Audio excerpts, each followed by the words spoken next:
옆에 분과 인사를 나누면 좋을 것 같습니다. 인사하실 때 하나님의 은혜와 평강이 함께 하시기 바랍니다. 옆에 분과 인사 나누시겠습니다. 그래요. 앞뒤로도 하시고 다 하시네. 예, 잘하셨습니다. 설교를 굉장히 잘했던 윌리엄 커싱이라는 목사님이 계십니다. 여러 가지로 주목을 받았습니다. 그가 처음에 시어스버그라는 한 시골에서 목회를 시작했는데 그는 여러 가지 면에서 전도 유망했다, 이런 평가를 받습니다. 그곳에서 너무 아름답고 신실했던 한 자매를 만나게 되고 결혼해서 행복한 가정도 이루게 됩니다. 나중에 도시에 있는 교회에서 또 부름을 받아서 목회를 연화서 이어가게 되는, 한마디로 승승장구, 이런 말이 표현될 정도입니다. 그런데 결혼 10주년이 되던 해에 아내가 갑자기 무기력증에 빠지게 됩니다. 병원을 갔는데 병원에서도 이유를 모르겠다는 겁니다. 왜 이렇게 아픈지 이유를 모릅니다. 하루가 다르게 아내는 쇠약해지기 시작했습니다. 이 커싱 목사님이 아내를 위해서 원래 처음에 있던 시어스버그라는 시골로 임지를 다시 옮겼습니다. 시골에 가서 요양을 하면 건강이 더 좋아지지 않을까? 이런 기대를 했던 것 같습니다. 하지만 시골로 내려간 지 얼마 지나지 않아서 아내는 결국 커싱 목사님 곁을 떠나게 됩니다. 설상가상 큰 충격, 오랜 피로 때문일까요? 갑자기 커싱 목사님의 목소리에 이상이 생기기 시작하더니 나중에는 목소리도 잃게 되었습니다. 교회가 열심히 커싱 목사님을 위해서 기도했지만 결국 목소리가 나오지 않으니 설교도 할 수 없고, 그 설교 잘하기로 유명했던 커싱 목사님이 결국 다 내려놓고 목회도 그만두게 됩니다. 얼마나 상심했는지 모릅니다. 절망감으로, 눈물로 내가 언제까지 이런 절망적인 삶을 살아야 되나, 이런 고민을 하며 지나게 됩니다. 마음은 마음대로 완악해집니다. 포기가 가득합니다. 절망 가운데 있습니다. 그런데 그 어느 날 하나님께서 그 마음 가운데 찾아오십니다. 그리고 음성을 들려주십니다. 너는 내 것이라. 말 못하는 입술도 병든 네 몸도 다 내 것이라 말씀합니다. 커싱 목사님은 자기의 명예도 다 내려놓습니다. 재물도, 사역도, 건강도, 생명까지도 다 내려놓고 회개하며, 그래 주의 날개 아래 거하고 주의 품 안에 거하는 내 자신이 있음을 얼마나 감사한지 모릅니다. 성령께서 주신 이 감동, 그 감동 가운데 찬송시를 하나 쓰게 되는데 그 찬송시에 곡이 붙여집니다. 그 곡이 바로 오늘 설교 전에 우리가 함께 불렀던 찬송가 419장 주 날개 및 내가 평안히 쉬네. 밤이 오고 낮이 오고 어려움 가운데도 주 날개 및 내가 편안히 쉬네. 또 계속해서 찬송시를 씁니다.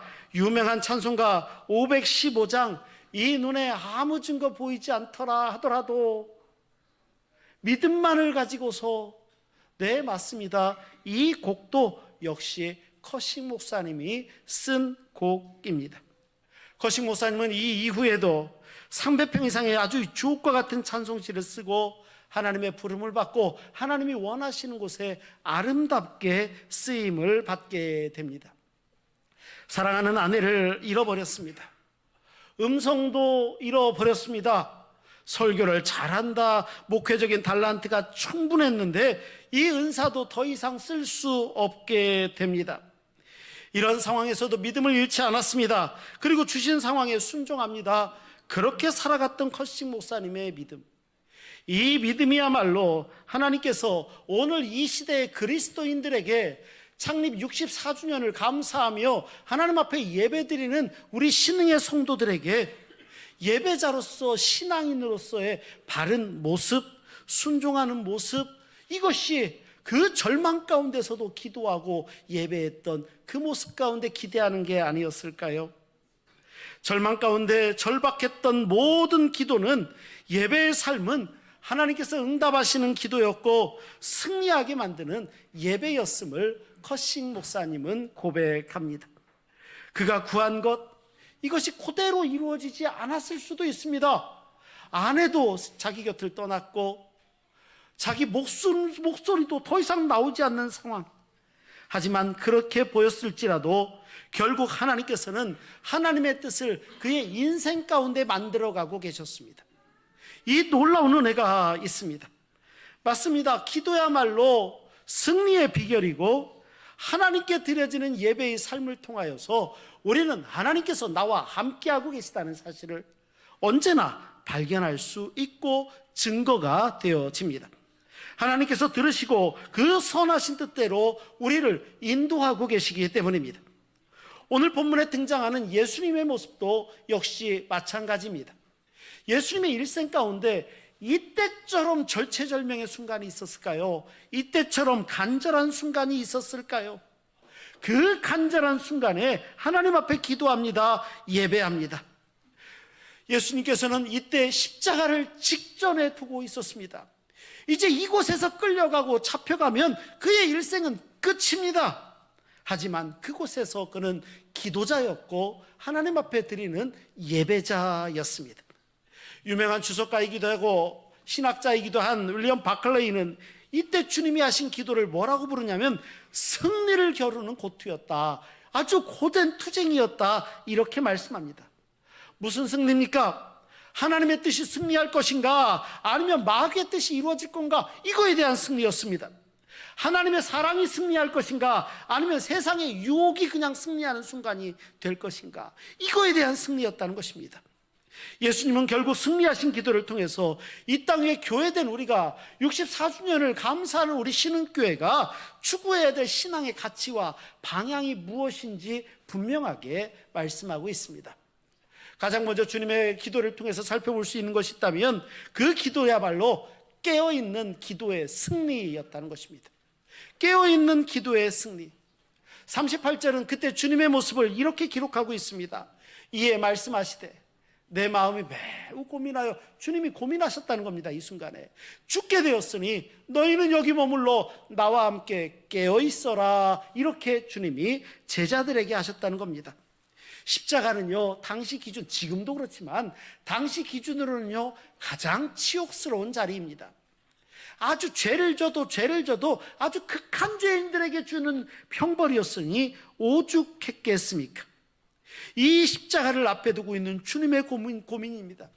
33살 젊은 나이에 죽기를 바라는 사람이 누가 있겠습니까?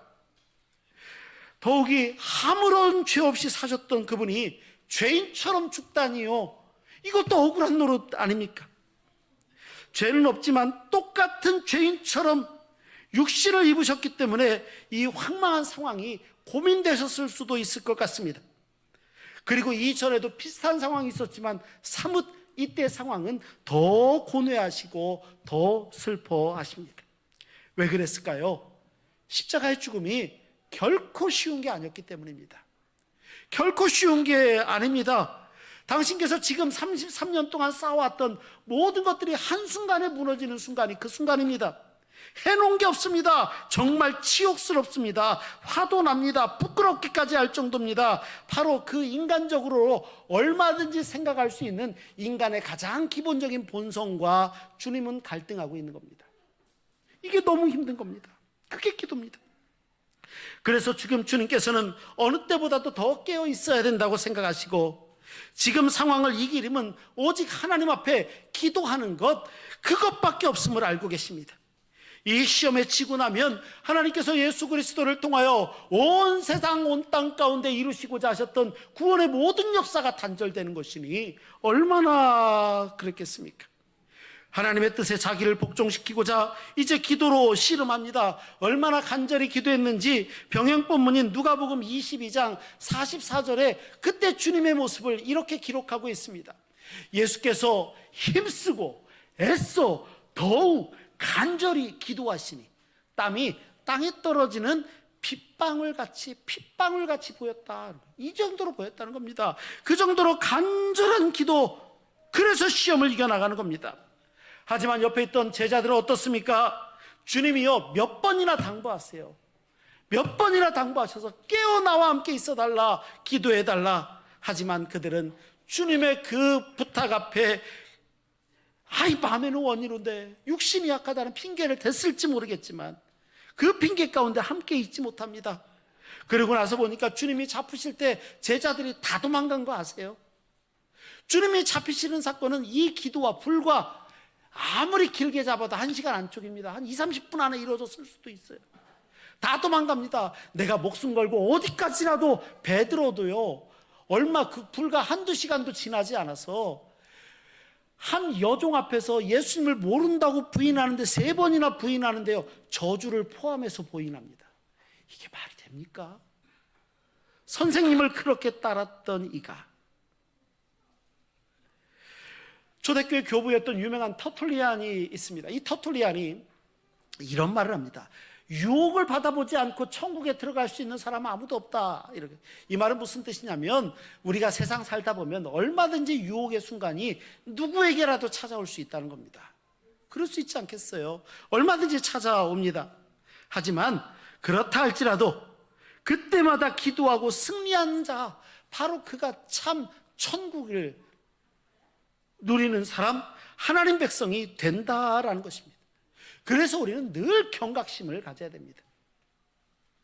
옛날 어느 작은 어촌 마을에 밤마다 나가서 물고기를 잡는 한 어부가 있었습니다. 이 어부는 밤에 바다에 나갈 때마다 고기를 잡는데 꼭 챙기는 게 하나 있습니다. 그건 뭐냐면 등불을 챙깁니다. 깜깜하니까. 이 등불을 챙기고 나가서 바다에 나가서 고기를 잡는데 이 등불만이 유일한 빛의 출처가 됩니다.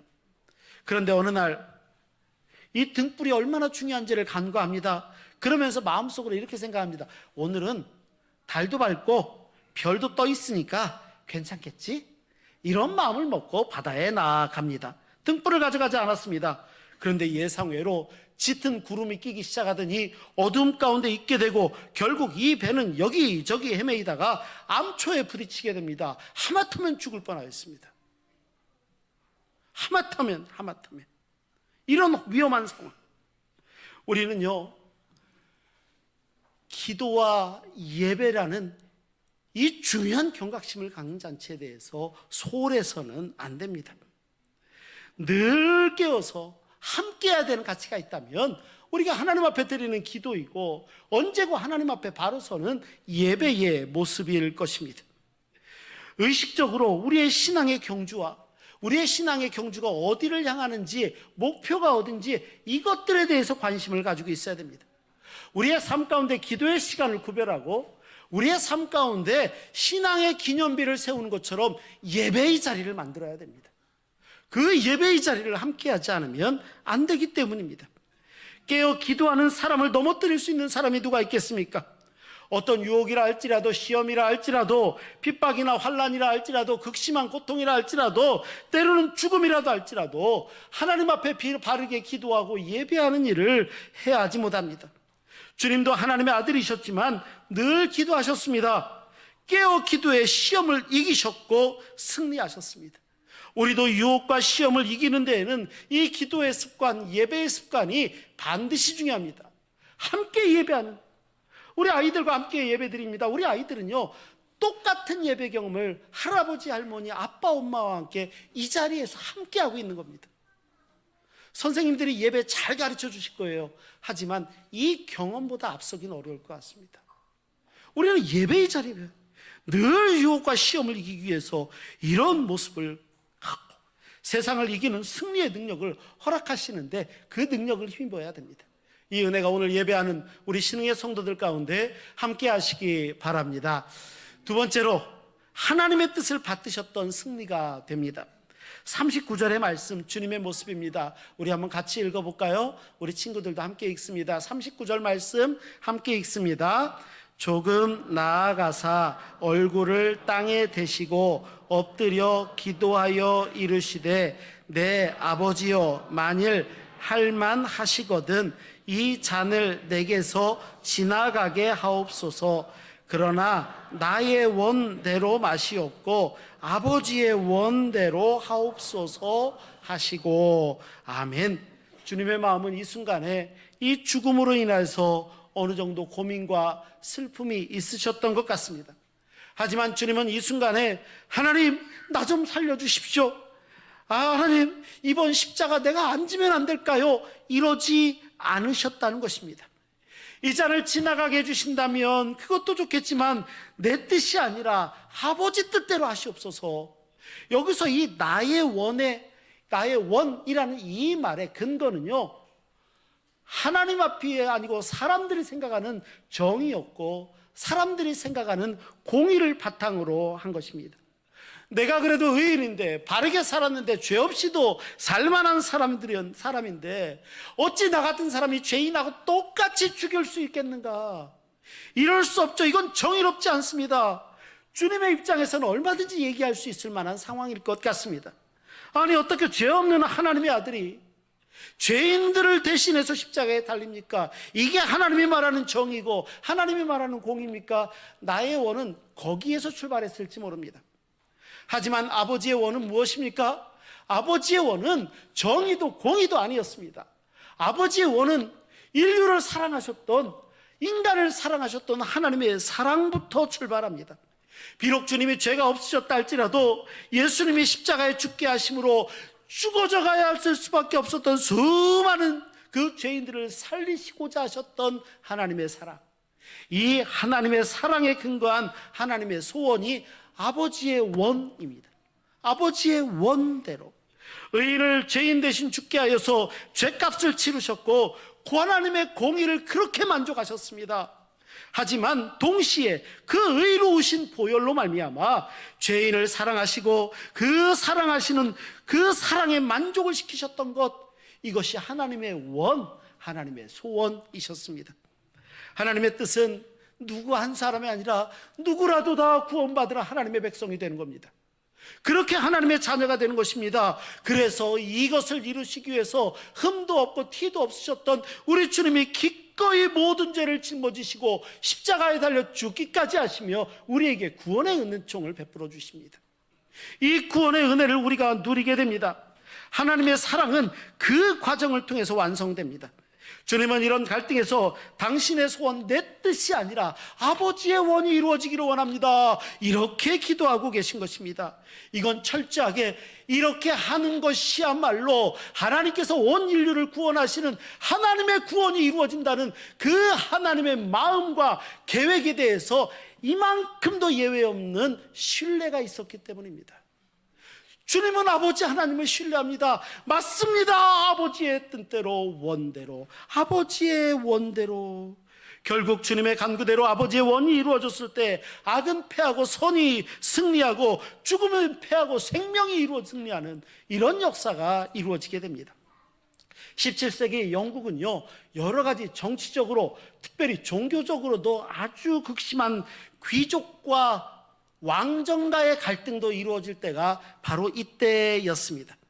이때 17세기에서 탄생한 것이 소위 얘기하는 국민계약이라는 협정이 있는데, 이 협정은 당시 왕조였던 스튜어트 왕조와 또 여러 교회들, 특별히 스코틀랜드 교회 중심으로 하였던 여러 노력들이 있었습니다.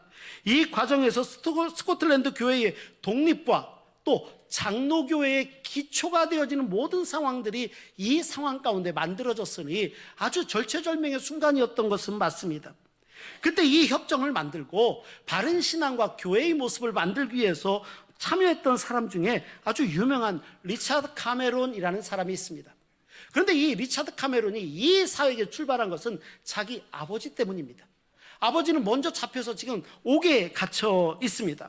아버지를 따라 이 일을 하다가 그만 왕정파 사람들에게, 반대파 사람들에게 리차드 카메론은 잡히게 됩니다. 그리고 나서 죽임을 당하기 전에도 끝까지 믿음의 모습을 잃지 않습니다. 그러면서 이야기합니다. 죽음을 앞두고 그가 한 말, 아버지의 손, 실제 아버지의 손, 하나님의 손, 두 중의적인 의미를 갖습니다. 아버지의 손은 그의 아들에게 쓸데없는 눈물을 결코 흘리게 하지를 않습니다. 이렇게 말하고 신념을 굽히지 않고 반대파 사람들에게 숙청을 당하게 되는데, 반대파 사람들은 리처드 카메론의 목을 베고 양손과 양발을 잘라버립니다. 그리고 그것을 감옥에 있는 아버지에게 보냅니다. 아버지는 감옥에서 자기를 가둔 사람들이 아들의 머리와 손과 발을 보낸 걸 봤습니다. 그 마음이 어땠을까요? 정말 요즘 우리말로 미치고 환장할 노릇 아니겠습니까? 이게 뭔가, 이게 뭔가. 그런데 그 부친은 슬픔을 더욱 크게 하지 않습니다. 그리고 보내진 아들의 머리에다가 입을 맞춥니다. 그리고 이렇게 이야기합니다. 아, 이것은 사랑하는 나의 아들의 것이야. 나의 사랑하는 아들의 것이야. 그리고 선은, 옳은 것은 항상 하나님의 뜻이지. 하나님은 나에게나 가족에게나 악한 일을 행한 적이 없으셨어. 우리의 모든 생애에 하나님은 선과 긍휼만 날마다 베풀어 주셨어. 그는 그렇게 고백합니다. 먼저 죽어갔던 아들은 자기 아버지에 대한 굳건한 신뢰가 있습니다. 아버지라면. 그리고 그 아버지는 하나님이 하시는 일에 대해서 변하지 않는 믿음이 있었습니다. 이 모든 게 모였다는 것입니다. 맞습니다. 우리 아버지 하나님께서는 그의 자녀들에게 결코 헛된 길이 아니라 가장 선하고 가장 아름다운 길, 의로운 길을 만들고 계십니다. 주님의 모습도 마찬가지입니다. 그 순간 절체절명의 그 위기의 순간에 주님의 기도는 그래서 나의 원대로 마옵시고 아버지의 원대로 되기를 원하나이다. 예수님은 그렇게 기도하셨던 것입니다. 교회는 이런 하나님에 대한 신뢰로 모인 사람들입니다. 이 예수 그리스도를 통하여 구원받은 하나님의 백성들이 모인 곳이고, 하나님의 구원의 가치와 믿음의 가치와 교회가 나아가야 될 길에 대해서 바른 신앙적 가치를 두고 나아가는 사람들입니다. 하나님께서 우리에게 대한 마음은 어떠실까요? 예레미야 29장 11절 말씀, 우리에게 이렇게 말씀하십니다. 여호와의 말씀이니라. 너희를 향한 나의 생각을 내가 아는데 평안이고 재앙이 아니니라. 너희에게 미래와 희망을 주는 것이다. 이 하나님의 말씀입니다. 우리가 생각하는 가장 최선보다 하나님의 뜻이 담긴 길이 가장 평안하고 소망이 있다 말씀합니다. 우리의 뜻은요, 어느 순간은 불완전할 수 있습니다. 내가 세운 계획은 어느 순간 부족해 보일 수도 있고 부분적일 수도 있습니다. 하지만 하나님의 뜻이 완전하십니다. 온전한 선을 이루어 가십니다. 하나님의 뜻이 우리 삶에 이루어지기를 간구하는 것, 주님이 인도하시는 온전한 승리의 길을 걸어가는 것, 이것이 창립 64주년을 맞이하여 감사하며 신흥교회가 하나님 앞에 나아가는 걸음걸음이 아니겠습니까? 세 번째로, 주님의 기도는 기도하신 대로 행하셨던 승리입니다. 46절에, 오늘 본문은 원래 46절까지 읽으려고 했던 건데 우리 아이들 때문에 조금 줄였습니다. 46절에 주님의 모습을 이렇게 기록하고 있군요. 우리 46절 같이 한번 읽겠습니다. 일어나라, 함께 가자. 보라, 나를 파는 자가 가까이 왔느니라. 아멘. 기도를 마치셨습니다. 우리 주님은 당신 앞에 죽음이 있음을 아셨음에도 불구하고 용기 있게 나가십니다. 체념하고 절망하고 이게 아니라는 겁니다. 용기 있게 나가십니다. 기도 마쳤으니까 내가 기도한 그대로 행하시는 것이고 삶으로 살아가시는 것이고 기꺼이 감내하는 것입니다. 기도하는 자리에서 일어서는 것입니다. 또 삶의 영적 전쟁이 이루어지는 그곳에서 그리스도인으로서 바른 신앙적인 선택과 길을 두고 당당히 나아가시는 주님의 결단입니다. 기도가 끝이 아니라 기도한 대로 행했던 모습들 말입니다. 신학자 중에 굉장히 유명한 슐라이르마허라는 신학자가 있습니다. 이분이 이런 이야기를 합니다. 기도 없는 행동, 그것도 위험한데 행동하지 않는 기도도 문제다. 바로 이것입니다. 기도했으면 주저하지 말고 행해야 되고, 그렇게 행할 때 그때 기도의 능력이 나타난다는 겁니다. 우리는 잊어서는 안 됩니다. 주님의 이 기도는 우리가 경험하는 일상 중에 예배당 들어왔을 때 잠깐 한 30초 기도하고, 밥 먹을 때 한 15초 기도하고, 남의 집에 갔을 때 한 1분 기도하고, 이 정도 기도하고는 비중이 아무래도 다르긴 하셨을 것 같습니다. 이 기도는 온 인류의 운명을 안고 계셨던 주님의 마음이 담긴 기도였고, 유혹과 결연하게 싸우셨던 하나님의 뜻을 이루지고자 하셨던, 그래서 땀방울이 핏방울이 되는 것처럼 떨어졌을 때 이 모든 것들을 감내하셨던 기도가 주님이 하신 기도입니다. 이 결과는 온 인류의 운명이 달라졌죠. 인류에게 생명을 주느냐 죽음을 주느냐, 이것이 이때 결정됩니다. 그렇게 3번씩이나 아버지의 원대로 되기를 원하나이다 기도하셨던, 하나님의 뜻을 구하셨던 그 기도 결과가 어땠습니까? 잘 아시는 것처럼 비록 주님은 십자가에 달리셨지만 죄인된 우리는 구원받은 하나님의 자녀가 되었습니다. 겟세마네의 기도는 감당하기 힘들었을지 모릅니다. 하지만 주님은 이 위기를 기도와 예배자된 모습으로 감당하며 결국 십자가의 승리를 일구어 가셨습니다. 주님의 이 기도로 말미암아 우리들은 이제 하나님 앞에 감사의 찬송을 할 수 있게 됩니다. 죄인이 그 기도의 승리를 힘입어서 죄인의 의인이 되고 죽어 마땅했던 자가 하나님의 영광 가운데 들어가게 되었으니, 그렇게 하나님을 아버지라고 부르는 하나님의 자녀가 되었으니 얼마나 감사합니까? 그래서 겟세마네 동산에 앉으셨던 주님의 모습은, 그것은 승리의 기도이고 주님의 십자가는 생명을 주는 승리의 십자가였고, 바로 그것은 단독자로 하나님 앞에 예배자로 섰던 주님의 모습이 그 가운데 있습니다. 그리고 주님의 이 기도와 예배 이후에 오늘 우리는 생명의 기쁨을 노래할 수 있는, 하나님을 찬양할 수 있는 예배자로 오늘 이 자리에 있게 됩니다.